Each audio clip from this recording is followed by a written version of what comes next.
Assalamualaikum warahmatullahi wabarakatuh.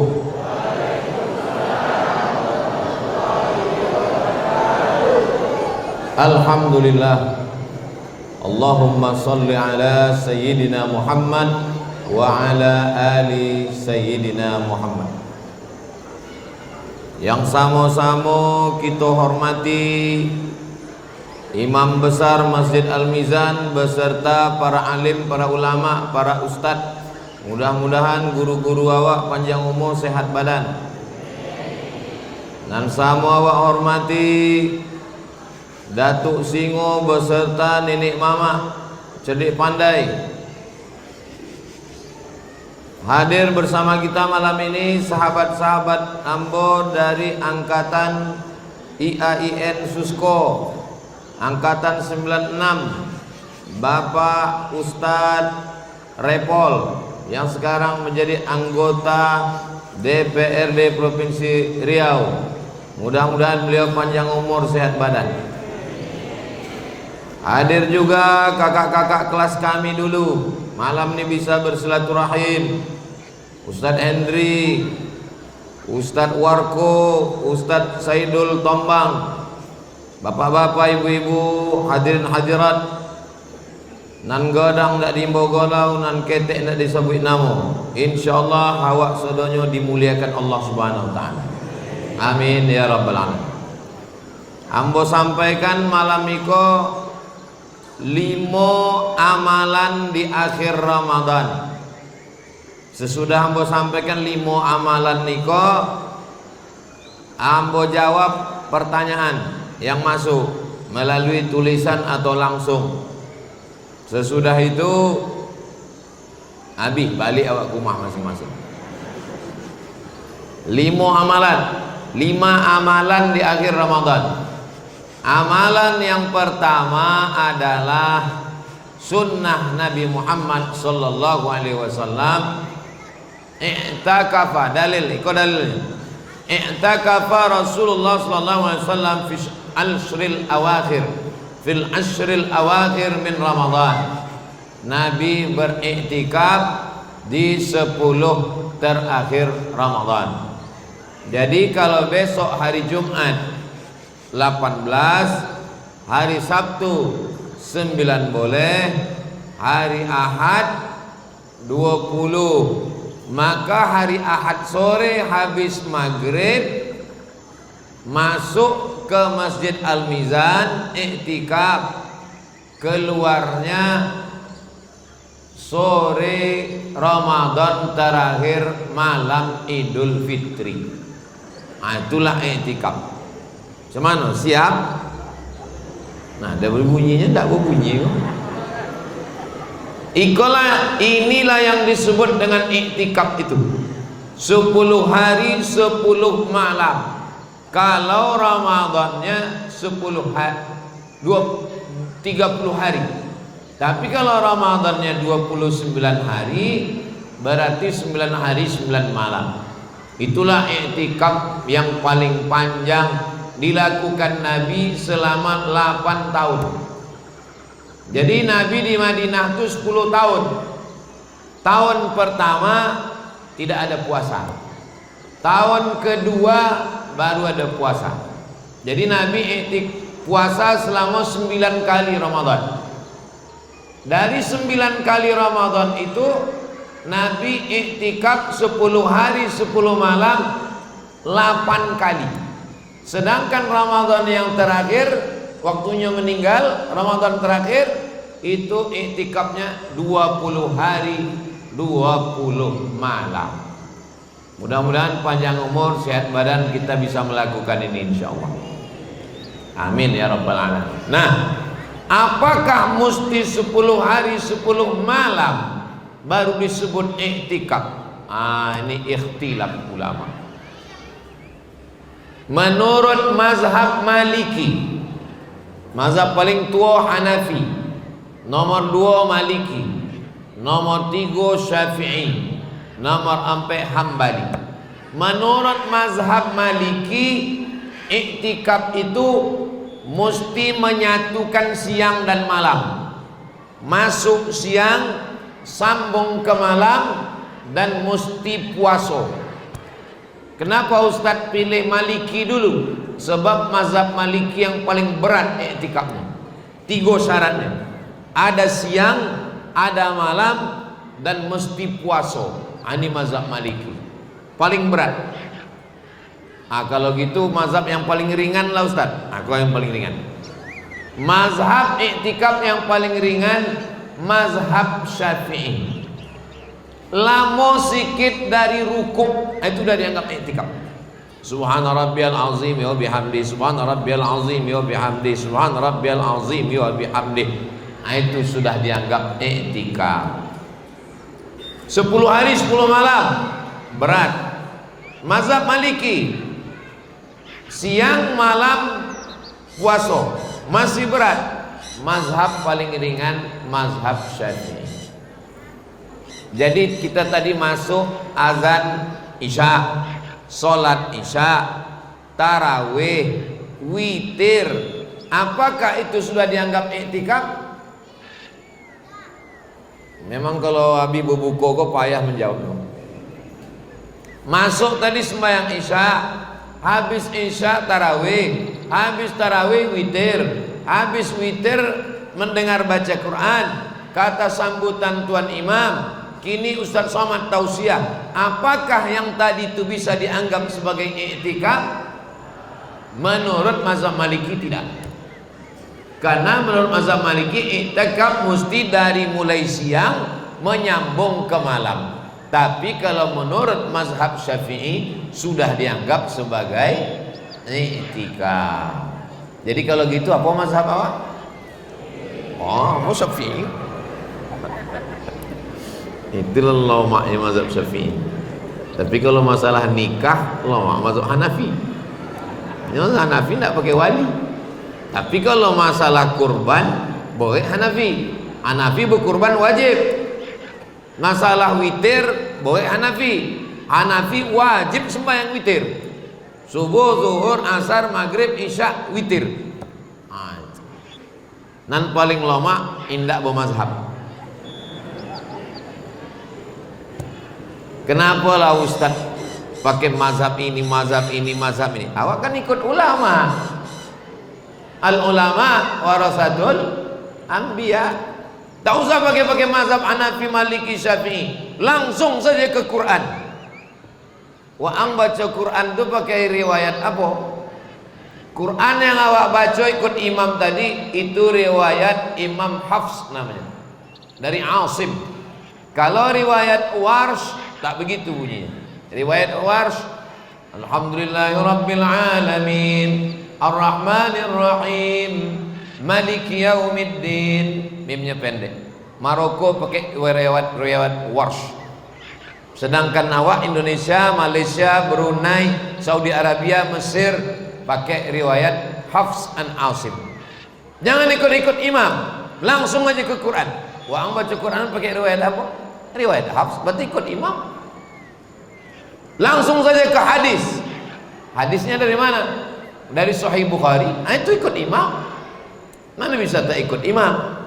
Fas'alu ahla dzikri, tanyalah orang yang tahu. Orang yang tahu itu adalah imam. Jadi kalau ada orang mengatakan saya tak mau ikut mazhab Hanafi, tidak mau ikut mazhab Maliki, tak mau ikut mazhab Syafi'i, tak mau ikut mazhab Hambali, berarti nyo imam mazhab nang kelima. Hebatnya lah. Saya bukan imam mazhab. Jangankan imam mazhab, imam masjid pun belum diakui. Maka saya paling selamat ikut ulama-ulama. Maka saya kalau tausiah saya jelaskan. Kenapa Ustaz jelaskan begini mazhab Maliki, begini mazhab Syafi'i? Supaya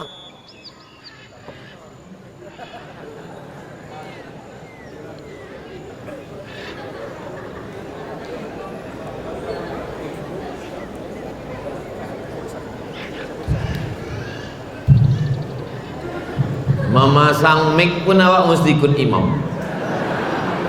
Nah, itu.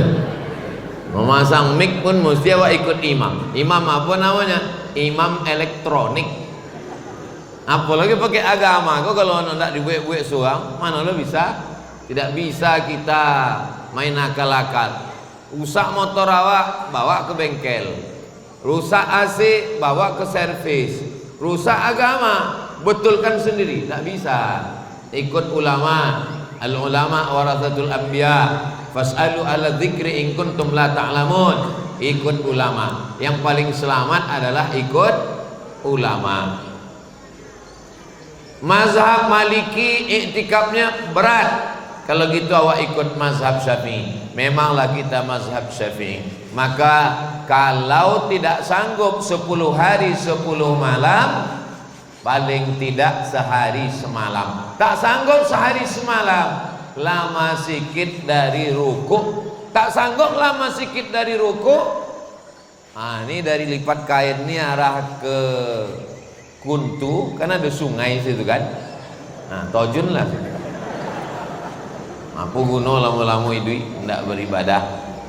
Jadi nanti insya Allah ada hari libur itu.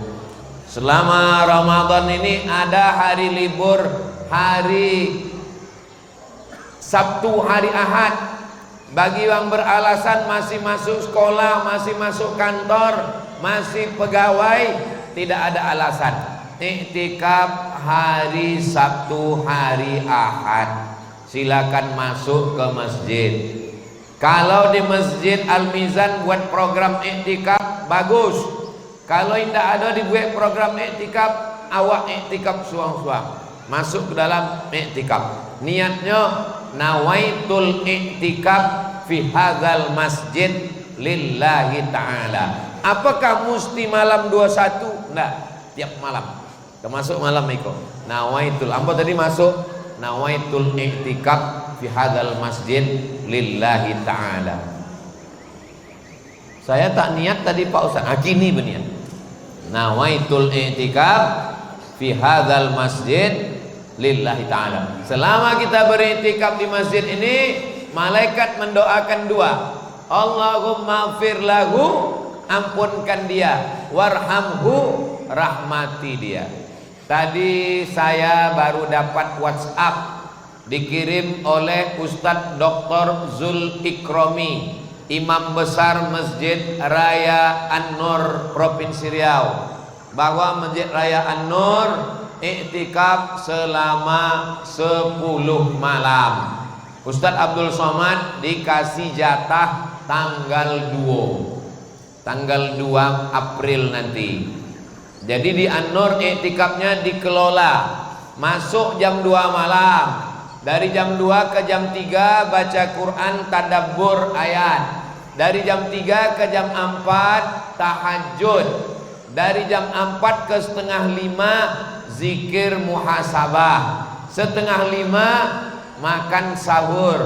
Jam 5 sholat subuh. Habis subuh pengajian sampai terbit matahari, sholat sunat isyraq 2 rakaat. Habis itu boleh keluar masjid. Jadi ini iktikaf yang lumayan panjang. Masuk jam 2, 3, 4, 5, 6, 7, 8, 6 jam. Jadi bagi masyarakat yang mau meniru program An-Nur, silakan buat. Seluruh masjid yang menonton pada malam hari ini, dari Sabang sampai Papua, Malaysia, Brunei Darussalam, dimanapun berada, buatlah program-program iktikaf. Mudah-mudahan panjang umur kita bisa beriktikaf insyaallah. Amin ya rabbal alamin. Ini amalan yang pertama, iktikaf. Nanti kalau ada yang mengganjal di pikiran, catat, tulis, kita akan bahas dalam tanya jawab. Amal yang kedua,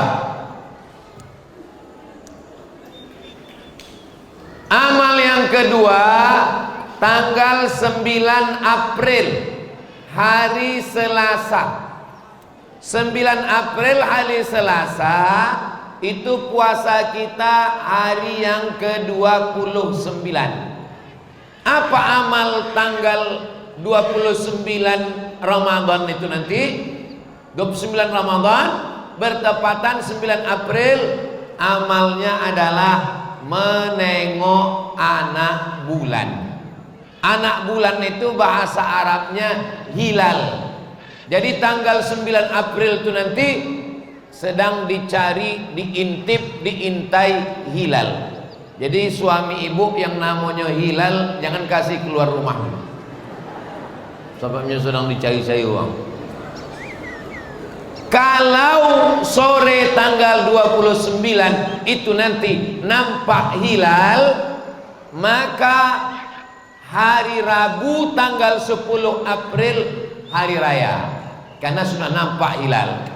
Kalau tanggal 9 itu nanti tak nampak hilal, maka hari Rabu kita puasa hari yang ke-30.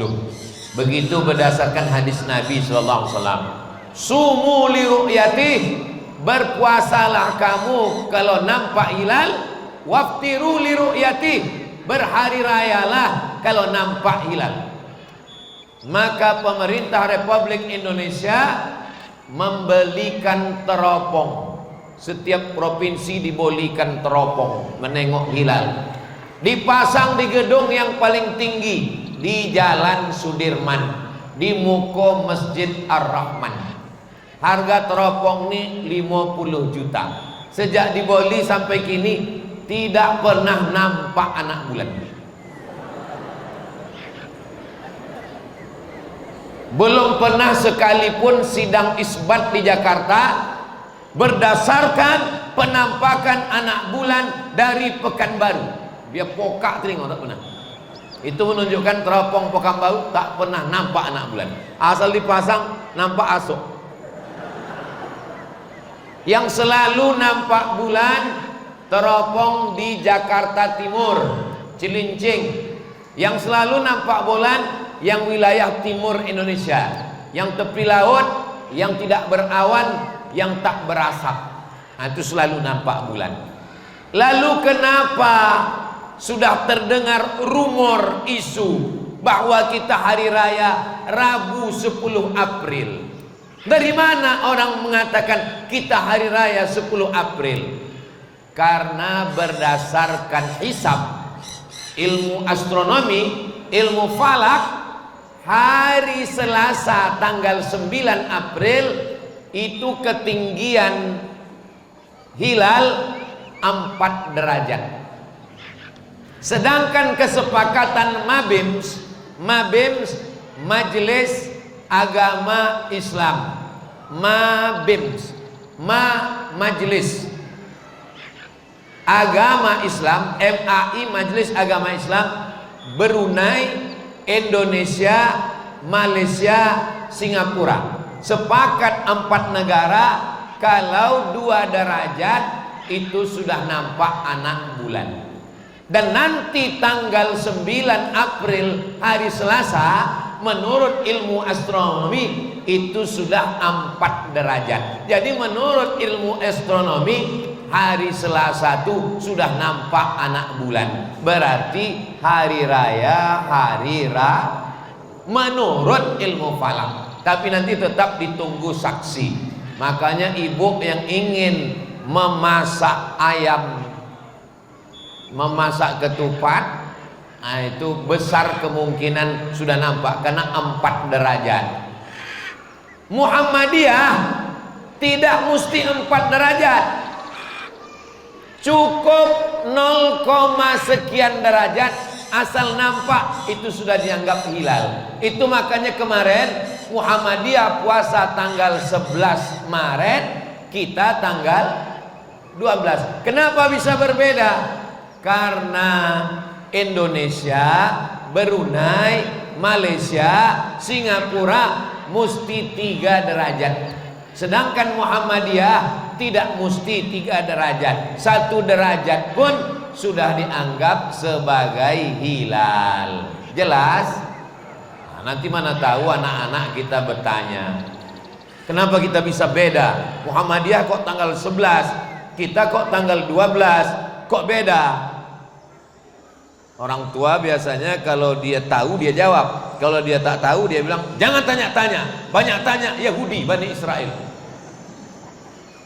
Jadi cara menjawabnya, Majelis Ulama Indonesia mengikut MABIMS 3 derajat, sedangkan saudara kita dari Muhammadiyah tidak mesti 3 derajat, 2 derajat, 1 derajat pun sudah dianggap sebagai hilal. Ini perlu saya jelaskan supaya kita memahami perbedaan. Ustaz Somad ikut mana? Saya ikut MABIMS, tapi saya tidak menyalahkan Muhammadiyah. Tak berani saya menyalahkan. Kalau saya menyalahkan Muhammadiyah, Pak bin Samsudin sahabat saya, Ustadz Adi Hidayat sahabat kita, takkan kita salahkan. Lalu kita tak menyalahkan karena sahabat, bukan, karena ilmunya. Mereka pun juga berilmu. Jadi masalah perbedaan ini berlapang dada menerima perbedaan. Jadi sebetulnya tidak ada perbedaan. Muhammadiyah dengan, jadi kalau ada nanti orang mengatakan, apa nih umat Islam ini kok beda hari rayanya? Tidak ada beda. Muhammadiyah, Al-Wasliyah, Nahdlatul Ulama, Perti, semuanya serentak hari rayanya 1 Syawal. Mana ada orang hari raya 2 Syawal? Semuanya serentak 1 Syawal. Yang berbeda itu menetapkan 1 Syawalnya kapan. Yang satu mengatakan mesti 3 derajat hilal, yang satu mengatakan 1 derajat pun sudah dianggap hilal. Kira-kira penjelasan Ustaz Somad ini bisa dipahami? Bisa. Kalau ada orang bilang ceramah Ustaz Somad itu tak jelas, paketnya habis. Nah, jadi menengok anak bulan ini sunnah. Mana dalilnya? Faman syahida minkumus syahra falyasum. Siapa yang menengok anak bulan, maka wajiblah dia puasa. Allah menyebut dalam Quran, dalam hadis Nabi, sumu li ru'yatih, berpuasalah kalau sudah nampak anak bulan. Waftiru li ru'yatih, berhari rayalah kalau sudah nampak anak bulan. Ustaz Somad menengok anak bulan? Enggak, saya tidak menengok anak bulan, cukup mendengar saksi tersumpah yang sudah disumpah oleh Pengadilan Agama Pekanbaru, Pengadilan Agama Kabupaten Kampar. Saksi ini bersumpah, wallahi, tallahi, billahi, saya sudah menengok anak bulan. Dan saksi ko matonya lah diperiksa. Sebab ada beberapa saksi mengaku menampak anak bulan, padahal matanya tak diperiksa. Dia mengaku nampak anak bulan, rupanya bulu matanya gugur. Nampaknya anak. Jadi kesehatannya diperiksa. Begitu juga dia sudah disumpah, makanya disebut dengan saksi tersumpah. Sidang isbat dilakukan dengan 2. Yang pertama, ada saksi menengok, namanya ru'yah. Yang kedua, dengan ilmu falak, atau disebut dengan ilmu hisab, atau disebut dengan ilmu astronomi. Ilmu hisab artinya ilmu hitung-hitung. Makanya dulu nenek moyang kita matematika itu disebut dengan ilmu hisab. Tapi kadang awak sedang buka puasa, beberapa jamaah izin Pak Ustadz, saya keluar dulu sebentar, saya ini ahli hisab. Itu bukan ahli hisab, itu mokok. Nah, itu amal yang kedua. Setelah nanti hari Selasa tanggal 9 April nampak anak bulan, besar kemungkinan nampak anak bulan karena sudah 4 derajat di atas angka MABIMS 3 derajat, 4 derajat menurut ilmu astronomi. Nampak anak bulan hari Selasa, malam Rabu amal yang ketiga, perintah Allah, walitukmilul iddata, sempurnakan bilangannya. Sempurnakan maksudnya 29 atau 30. Setelah dapat angka 29 atau 30, walitukabbirullah, bertakbirlah. Maka nanti malam Rabu habis maghrib kita pun bertakbir, Allahu Akbar, Allahu Akbar, Allahu Akbar,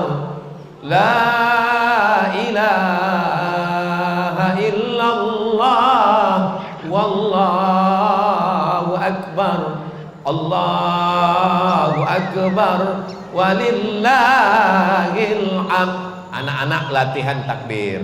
Sebab banyak di beberapa masjid buat takbir sampai jam 2 malam, suara nyaring, masuk awak ke masjid punya flash disk. Ndak urang. Jadi malam takbir itu memang manusia bertakbir. Ku amal nang ketiga, takbir. Amal takbir ini mulai dari sejak habis maghrib, tenggelam matahari maghrib, sampai khatib naik mimbar. Jadi kalau maghrib 6.30, khatib naik mimbar 7.30, waktu awak bertakbir 13 jam. Habis khatib naik mimbar, inyo bertakbir dia teh. Allahu akbar, Allahu akbar, Allahu akbar. Allahu akbar, Allahu akbar, Allahu akbar. Allahu akbar, Allahu akbar, Allahu akbar kabira. 9 kali takbir. Sesudah itu maka tidak ada lagi takbir. Sebab ambo pernah sholat di Jalan Duyung di Masjid Nurul Haq, zuhur pas 1 Syawal.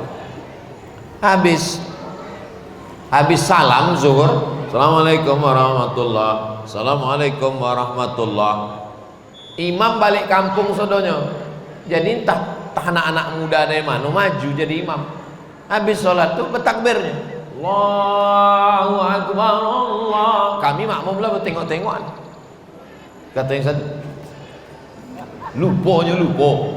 Yang takbir 3 hari itu hari tasyrik, tanggal 11, tanggal 12, tanggal 13. Mana tahu adik-adik nanti diminta jadi imam 1 Syawal, bertamu ke rumah kawan di masjid surau, jadi imam, terlupa. Allahu akbar, dikasih tahu makmum, Pak, waktu takbir udah selesai. Oh iya, mohon maaf, saya salah. Ngaku aja.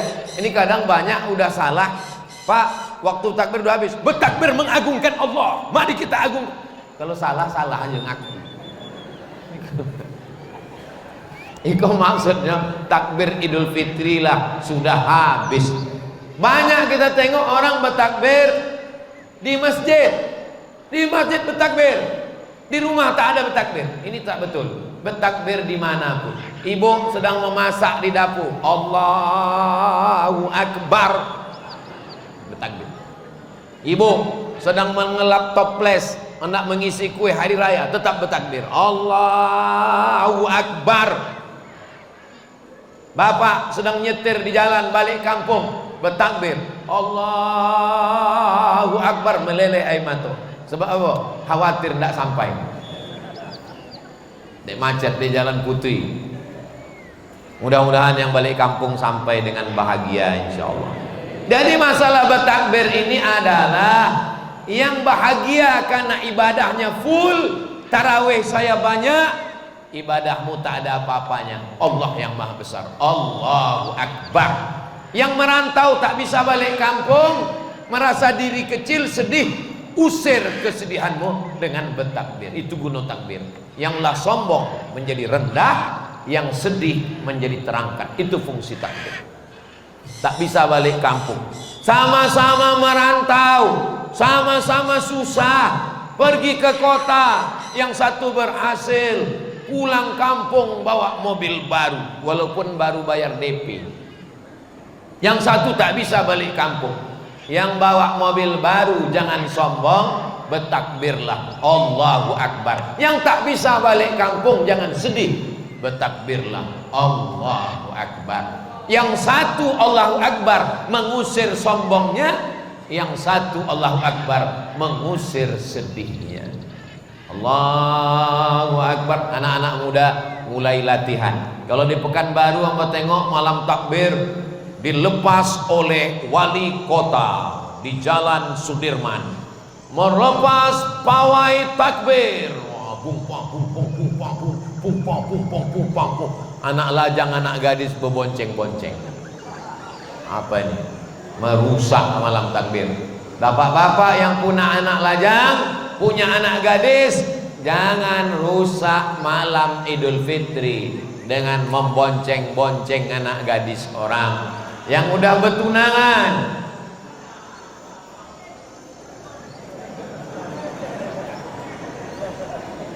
mereka udah mau bertakbir, mau hadir pawai, alhamdulillah. Jadi itu semuanya adalah syiar. Jadi ini semuanya ada dalilnya.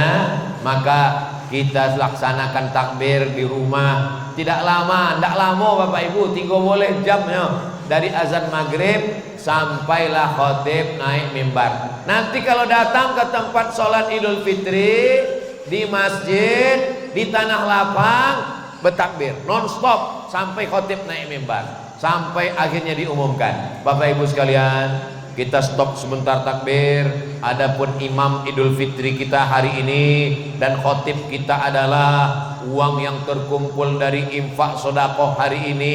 Habis itu baru takbir lagi, naiklah khotib ke atas mimbar, berakhirlah takbir.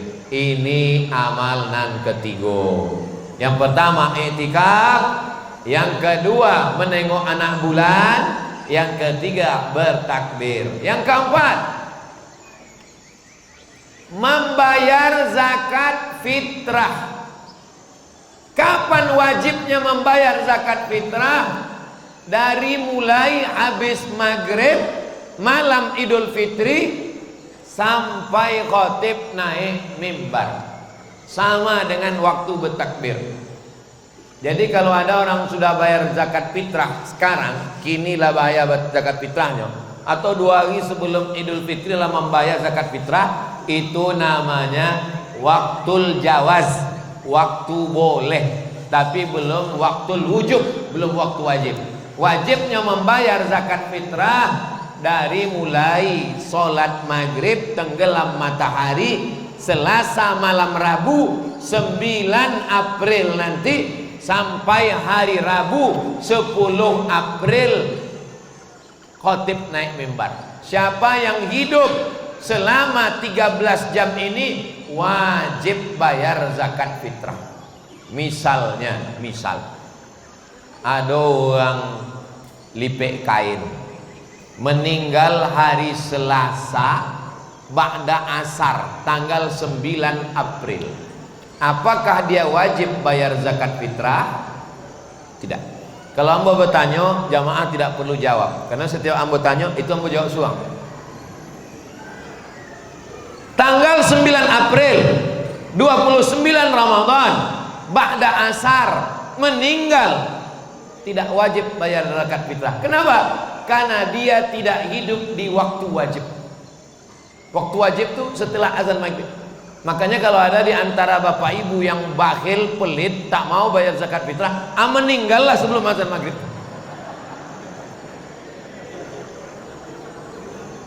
Nah, ibu hamil, mohon maaf, mengandung anak, apakah wajib bayar zakat fitrah? Tidak wajib. Lahir anaknya malam, jam 1 malam lahir, nama anaknya Fitri. Dek lahir malam Laila Idul Fitri, namanya Laila Fitri. Laila malam, Fitri lahir malam Idul Fitri. Wajib bayar zakat fitrah. Sebab apa? Sebab dia hidup selama 13 jam kan.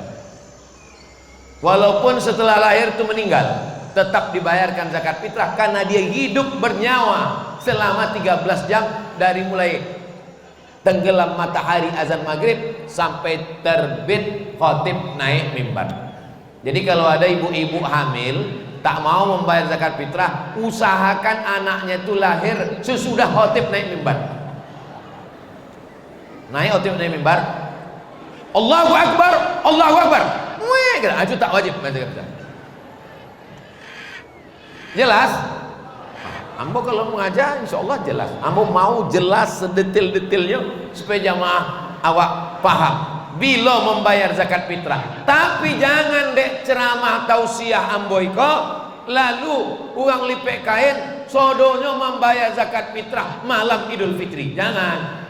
Nanti kalau malam itu bila pembagian lagi. Jadi kalau pengurus Masjid Al-Mizan sudah menetapkan, kini pun sudah bisa bayar zakat fitrah. Supaya apa? Ini untuk memudahkan koordinasi dan nanti distribusinya supaya mudah. Jadi kini pun sudah boleh 2-3 hari sebelum sudah boleh bayar zakat fitrah. Yang Amba bahas ini namanya waktul wujub, waktu wajib membayar zakat fitrah. Misal dibayarnya zakat fitrah kini. Amba bayar zakat fitrah, ambo timo kata panitia. Hari Selasa 9 April asar meninggal nih. Jangan ahli warisnya meminta balik. Datangnya pengurus Al-Mizan, Pak, yo, apa ambo potong yang membayar zakat fitrah itu lama tidak jadinya waktu wajib. Anggaplah itu sebagai sedekah. Jadi bayar zakat fitrah. Nah, membayar zakat fitrah ini beratnya 1 sok. 1 sok. 1 sok itu berapa? 50 kilo itu 1 sak. Kalau 1 sok itu ompek mud. Kini Kementerian Agama kalau Masjid Al-Mizan berapa Bu ya? 2,7. Masjid Al-Mizan 2,7. Ada namanya Bu 2,5. Kalau ambo dari dulu, dari sejak balik kuliah ke Pekanbaru 2008 ambo balik, ambo berpegang kepada pendapat 1 sok itu ompek mud. 1 mud itu 7 on setengah. 7 on setengah, 7 on setengah, 7 on setengah, 7 on setengah. Berarti 1 sok dan sama dengan 3 kilo. Tapi saya tidak menyalahkan yang 2,7. Saya tak menyalahkan yang 2,5. Sebab itu juga ikut pendapat ulama. Yang bayar 2,5 berarti ada dia ikut. Yang 2,7 berarti ada yang dia ikut. Tapi saya dari dulu, dari 2008 balik ke Pekanbaru sampai kini membayar 3 kilo. Sebab saya berpegang kepada pendapat 1 sok sama dengan 4 mud, 1 mud 7 on setengah. Andai nanti di akhirat ternyata yang betul 2,5, berarti yang setengah kilo bernilai sedekah. Tapi kalau ternyata yang betul ambo 3 kilo, kalian butang. Insya Allah semuanya benar. Karena itu semua pendapat para ulama. Saya dari 2008 balik sampai 2024 iko membayar zakat fitrah pakai beras. Tidak pernah pakai duit. Tapi saya tak menyalahkan yang pakai duit. Karena pakai mazhab Syafi'i makanan pokok. Zaman Nabi makanan pokok 4. Yang pertama at-tamratu, kurma. Yang kedua az-zabibu, anggur kecil yang dijemur kering, namanya zabib, kita menyebutnya kismis. Yang ketiga al-qamhu, gandum. Yang keempat al-aqitu, susu kambing yang dijemur kering, kita menyebutnya mentega. 4 itulah zakat fitrah zaman Nabi. Jadi kalau ada orang mengatakan yang membayar zakat fitrah pakai duit bid'ah karena tak pernah dibuat Nabi, maka yang membayar pakai beras pun bid'ah. Karena Nabi tak pernah bayar zakat fitrah pakai beras. Makan nasi itu bid'ah. Sebab Nabi tak pernah makan beras. Tunjukkan ambo mana hadisnya Nabi makan nasi pakai asam podeh bau. Tak ada. Jadi orang yang bayar pakai beras itu apa dalilnya? Qiyas. Quran, hadis, ijma, qiyas. Membayar zakat fitrah pakai beras tak ada dalam Quran. Dalam hadis tak ada. Dalam ijma tak ada. Sebab Nabi, sahabat, tabi'in tak pernah bayar pakai beras. Lalu pakai apa? Qiyas. Qiyas itu analogi. Dianalogikan makanan pokok mereka gandum, sedangkan kita makanan pokok kita adalah nasi. Lo makan bawah mati, makan nasi. Nah, jadi membayar zakat fitrah pakai beras. Tapi katanya boleh pakai duit. Yang bayar zakat fitrah pakai duit mazhab Hanafi. Bayar zakat fitrah pakai makanan pokok 3 mazhab, Maliki, Syafi'i, Hambali. Kalau mau bayar zakat fitrah pakai beras, ikut beras berat mazhab Syafi'i.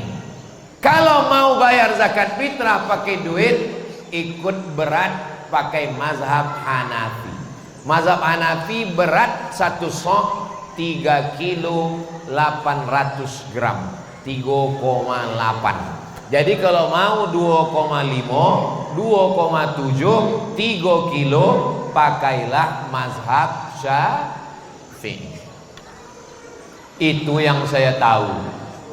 Berarti kalau ada orang lain pakai pendapat lain, berarti kitabnya lebih banyak, inyo lebih alim. Bukan berarti inyo lebih jahil, lebih bodoh. Saya menyampaikan yang saya tahu dan yang ambo amalkan dalam keluarga ambo.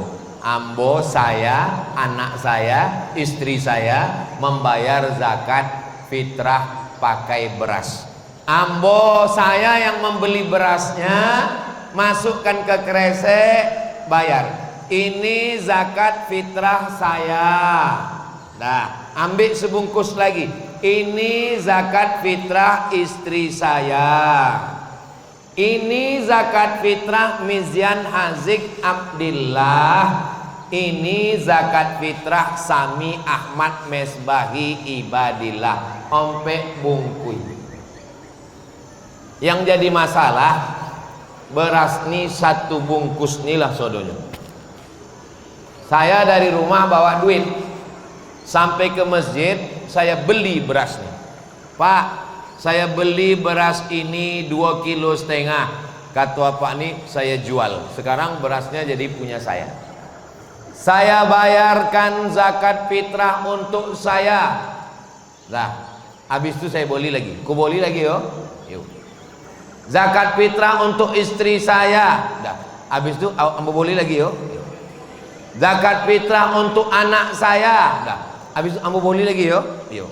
Zakat fitrah untuk anak saya yang nomor 2. Sampai kali. Pertanyaannya, apa kau sejak bilonya menjual bonge? Akad jual belinya bermasalah. Masalah yang pertama, jual beli di masjid tak boleh. Ma arbahallahu tijaratahu, la arbahallahu tijaratahu. Yang kedua, membeli beras kepada orang yang tidak pemilik. Dia bukan pemilik beras. Jadi kalau mau selamat bayar zakat fitrah pakai beras, bungkuslah dari rumah, bawa. Anak ambo 10 pak, abah 10 bungkus. Itu bau dari bini pertama, bini ompek 10 bungkus. Kalau tidak mau bayar zakat fitrah pakai beras, pakai duit, ikutlah mazhab Hanafi. Tapi jangan dicampur. Beratnya berat Syafi'i, dibayar pakai cara Hanafi. Iko namanya mencampur mazhab. Kami diajarkan di sekolah kalau Syafi'i, Syafi'i saja. Jangan mencampur-campur mazhab. Iktikaf sudah, menengok anak bulan sudah, bertakbir sudah, bayar zakat fitrah sudah.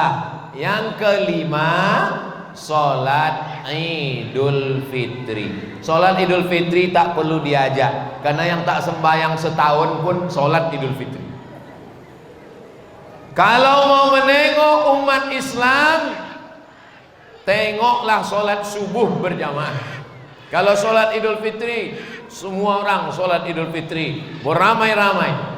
Inti dari sholat Idul Fitri adalah mendengar khutbah. Itu intinya. Karena yang 2 rakaat itu tahiyatul masjid pun 2 rakaat. Yang 2 rakaat itu sembahyang duha pun 2 rakaat.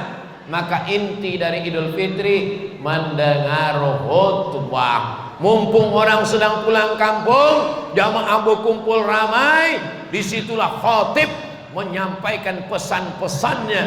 Maka perempuan huyab, maaf cakap, perempuan yang berhalangan, sedang menstruasi haid, tak boleh ke masjid, tak boleh sholat. Tapi di zaman Nabi dibawa ke tepi lapangan untuk mendengar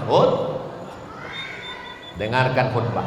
Ini sekarang banyak saya tengok orang sholat Idul Fitri, begitu habis sholat malah khutbah pula yang tak didengar.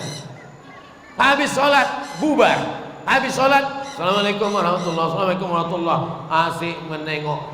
Iko di mana boleh telokong cantik? Di mana boleh baju koko? Padahal khutbah Idul Fitri inilah inti daripada Idul Fitri. Kalau datang ke Masjid Al-Mizan dari belakang, nanti baliknya dari muka. Sunnah. Sebab apa? Tadi dari belakang lalu bersalaman dengan yang ada di belakang. Nanti balik dari muka supaya tersambung tali silaturahim. Minal aidin wal faizin, minal aidin wal faizin, minal aidin wal faizin. Nyepreman bau taubat Ramadan niku. Minal aidin wal faizin. Datang kawan. Jangan sabi-sabi minal aidin wal faizin. Ko bid'ah wa kullu bid'atin dhalalah wa kullu dhalalatin finnar. Lamunya temono. Ambo 20 tahun mabuk ndak ada ang toga. 20 tahunnya sakau tak ada orang melarang dia. Sekali-kalinya taubat minal aidin wal faizin langsung dibid'ahkan. Minal aidin itu doa. Minal aidin semoga termasuk orang yang kembali ke fitrah. Aidin artinya kembali ke fitrah, suci bersih karena sudah Ramadan. Wal faizin termasuk orang yang menang melawan hawa nafsu. Mudah-mudahan kita semua minal aidin wal faizin. Doa, mana pula salahnya doa minal aidin wal faizin. Taqabbalallahu minna wa minkum. Semoga Allah menerima tarawih awak, menerima witir awak, menerima tahajud awak, menerima iktikaf awak, menerima sedekah awak. Ini semua adalah doa baik-baik. Yang sudah berdoa alhamdulillah, yang belum berdoa, maka inti daripada Idul Fitri adalah kembali kepada fitrah kesucian. Dosa kepada Allah sudah selesai, tapi dosa kepada manusia belum. Itulah mengapa kita saling kunjung mengunjungi, bersilaturahim. Saya ambo orang kampung. Dulu waktu kete silaturahim nandokek-dokek dulu. Datuk, nini, mama, keluarga awak dulu. Kini ndak. Keluarga tidak, tetangga tidak, nenek mama tidak. Hari pertama habis sembahyang kebun binatang. Apa ini? Ke mall. Mall siapa nak ditengok di mall? Padahal Idul Fitri adalah ke mall tak salah, jalan-jalan kebun binatang tak salah, refreshing, tamasya. Tapi ini silaturahim keluarga, dikenalkan. Tak kenal maka tak sayang. Dari mana mereka tahu ini sambung semua silaturahim? Man ahabba yubsatalahu fi rizqi. Siapa yang mau lapang rezekinya, wa yunsa'alahu fi azarihi, mau panjang umurnya, falyasil rahimahu, maka hendaklah menyambung tali silaturahim. Makanya Idul Fitri itu kita berjumpa, bertatap muka, bersilaturahim, bersalam-salaman. Mamin muslimaini, dua orang muslim, yaltaqiyani berjumpa, wa yatasafahani berjabat tangan, illa ghufira lahuma, diampunkan Allah dosanya, malam yatafarraqa, sebelum mereka berpisah udah diampunkan Allah dosanya. Tasaqat dzunubuhuma, gugur dosanya. Kama tasaqat awraqus syajar, sebagaimana daun pokok kayu gugur, berguguranlah dia. Tapi dosa-dosa nan kete, utang tetap dibayar.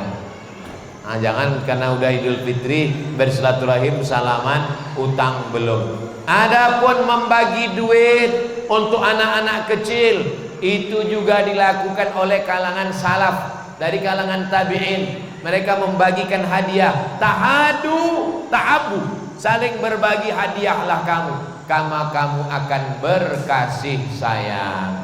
Tapi jangan sampai tinggal nilai-nilai Ramadan. Usahakan ndak bisa di awal, di tengah, ndak bisa di tengah, di ujung.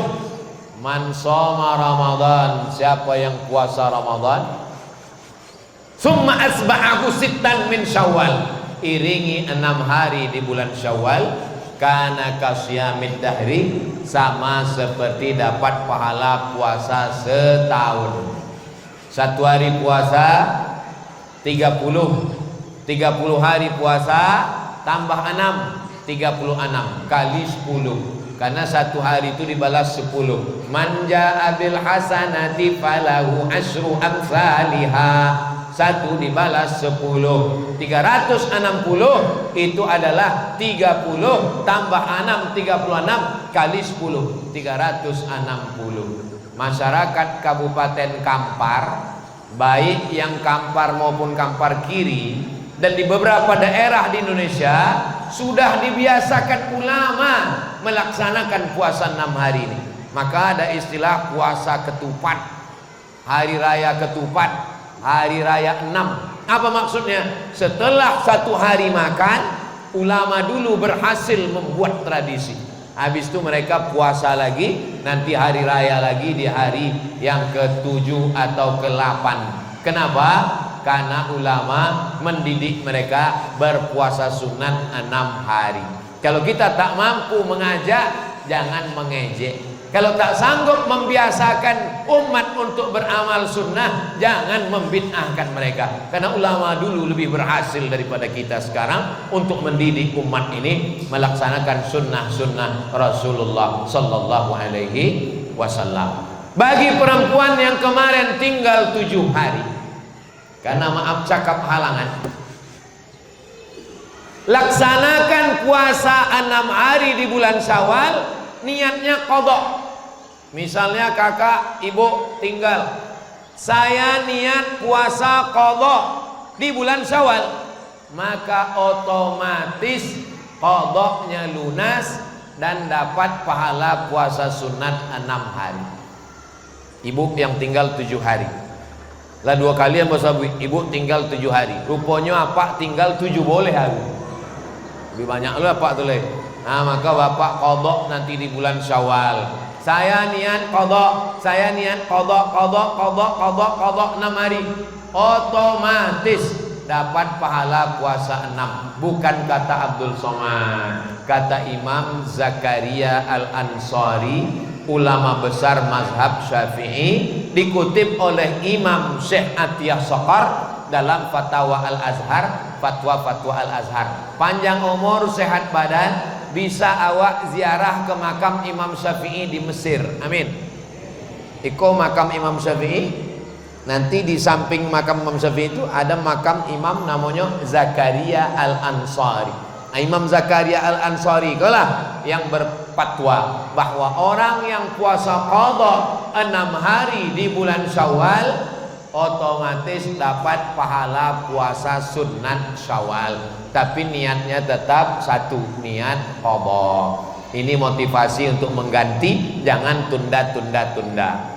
Bisa di awal boleh, di tengah boleh, di ujung boleh, pisah-pisah boleh, berurutan boleh. Tapi pengalaman nambo lah ya. Mengqadha kok godaannya luar biasa. Kalau puasa Ramadan, so doang puasa, awak puasa. Tapi kalau mengqadha di bulan Syawal, penambah puasa sunat Syawal, waktu ambo indak puasa, indak ada godaan. Waktu sedang puasa, godaan. Datanglah uang mengundang makan. Awak niat puasa sunat, kita berniat puasa sunat, niat puasa sunat. Bertamu ke rumah orang, tiba-tiba nyajak makan. Faman syaa falyasum, kalau mau teruskan puasa. Waman syaa falyuftir, kalau mau silakan makan. Nah, jadi misalnya ambo sedang puasa sunat 6 Syawal, bertamu ambo ke rumah Pak Repol, diajaknya makan, itu terserah ambo. Kalau ambo sabit, mohon maaf Pak Repol, ambo puasa, ya enggak boleh tersinggung. Walaupunnya anggota Dewan Provinsi, enggak boleh tersinggung. Dan kalau ambo enggak makan juga boleh, ambo makan. Nah, kalau ustadz lah dalam posisi itu sedang puasa sunat, diajak dia Pak Repol makan, ustadz makan apa enggak? Ambo tengok dulu lauknya apa. Kalau cuma ayam goreng, nasi kotak pulo, ambo tahu ikan puasa. Tapi kalau nampak ambo slice, ambo berbuku. Jadi makasih ambo, maksud saya kalau nanti ada tamu awak nan puasa, jangan awak sakit hati. Begitu juga kalau awak bertamu ke rumah awak, makan awak tanya, bapak nggak makan pak, saya puasa katanya. Jangan awak merajuk. Ambo kalau bertamu ke rumah awak, ini puasa, alhamdulillah, berarti kan lauk ambo banyak. Itulah gunanya kalau kita sama-sama ngaji, kita sama-sama paham, tidak tersinggung karena mengerti. Hubungan kita ini bisa berjalan kalau kita saling mengerti dan saling memahami. Tadi ambo tausiah jam 9.30, kinilah jam 10.30. Jadi pas target ambo menyampaikan 5 amalan tadi selama 60 menit. Nah, berikutnya pertanyaan-pertanyaan yang masuk ambo akan jawab. Langsung berselawat. Hah? Maulaya salli wa sallim daiman abada ala habibika khairil khalqi kullihim Muhammadun sayyidul kaunaini wa thaqalaini wal fariqaini min urbi wa min ajami. Dan membaca selawat ambo, yang berselawat ambo, tapi nama ambo tidak ada dalam selawat. Yang ada Sayyidul sampai isi. Hebatnya Buya Sayyidul kaunaini wa thaqalaini. Ini pemimpin alam semesta dari kalangan jin dan manusia. Inilah Nabi awak, Sayyidul awwalin wal akhirin, Sayyidul anbiya wal mursalin, Sayyidul kaunaini was thaqalain, Sayyidina wa maulana Muhammad sallallahu alaihi wasallam. Mudah-mudahan amal awak ditimu Allah dan sampai akhir Ramadan, sampai ke Syawal, sampai mati awak istiqomah, mati dalam keadaan husnul khatimah. Ala hazihi niyya wa kulli niyatin salihah. Al-Fatihah.